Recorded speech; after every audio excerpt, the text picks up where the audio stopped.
Hai ma'am puramokpu khuramjari ma'am ngasi sui anoba video mo puraga lakjare ma'am ngasi gi video se Ilisha ga hangam maru ga akoigi steam tawraga thongbado adu thongge tawjari ado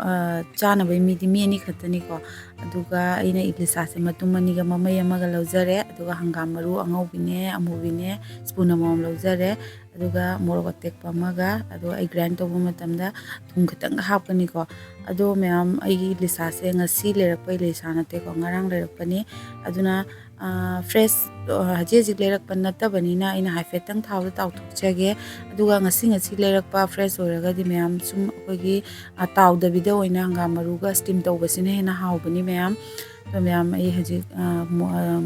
machuka thum khatang hapaga haifetang ai nga siga to sanjarage thumse manungda changnabai ko haifetang ai tawthokjare thawsisu ai yam hapjade ko thaw thoi nga se fajana aduna ma'am di kana kana Ilisha ga hangam maruga thongba pamge ado haibiramo ado ma'am haifetang tawthokjare aduga ngasai gi hangam maru do aina grind tawjare ko ising kitang hapaga thumsu ma'am thumdi hapiu ko ahoigi magi kai hani khari tawbodo ado balance tawbane ba thumse hapaga ko to morok to ama khatang ni ngasai gi do aina ni hapjare morok tekpado changda hapchanbiu ko asaba pamagadi khara yam hapiro to yam saraga su hawdabani ko Ilisha ga kaino hangam maruga thongbase aduga ma'am phajana chani ma pairaga chumdokjare kai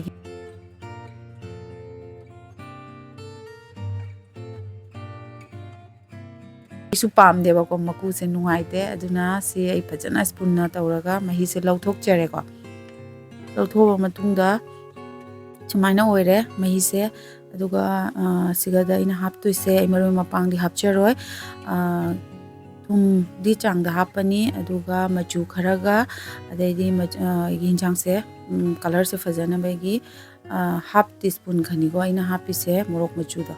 do hape aduga spoon sina fajana mix tawjarage ko ma'am aduga mix tawra matungda mugeng minarasi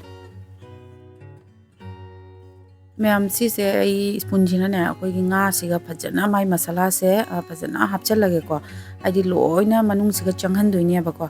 aduna si se phajana totlaba matungda ai minute 5 kupchalaga ina thamjare ko minute 5 kupchalaga thamaba matungda adi masala sin se nga si manungda changna bani ko aduga ina spoon ani than ne akoi gi mustard oil se ai hapchale phajana manam nusina bai ko aduga ai morok atekpani ko khara morok atekpai manamdo yam nungsibani steam taw lorakpada ado ani khak ai tangai khaira hapchanjare to ajik steam tawba yarani ko ai se to khang amada ina ising lawjare khang natraga su akoi gi cooker chawba oiradi chak tu su dum nganjanba yabani ko ma'am aduga ising lawre aduga ai wire rack ama thame aduga jik ai ising ju share ko steam tawba yare ado aina minute 5 sumaina thame kupsalaga adui matungda ai steam tawrasi haji makum kupsalego tiffin se jalaga ai minute 10 ni ko steam tawdo se medium flame da adu tumai tawraga ai khumjanjare aduga minute 10 gi matungda mugeng minarasi ko ma'am ado minute 10 phare haina akoi tiffin se haji makum hangdok pinu ma'am ai gi sisu minute 5 hele aduna ai gi makum se hangdok jare ma'am ai gi hangam maruga Ilisha thongse hawgado manbra haibiramo aduga ma'am manam su satina nungsire ko aduga ai chabagi haji khaidokpado aduga muyeng minarasi ma'am ai gi video se yengbada nungaragadi like share comment tawba kawbigano aduga support tawbiro ko ma'am gi support tagi ni aina ngasi recipe ma'am sembada yamna interest oina semjari se ngasi gi wendi matang se ma'am punamak bye bye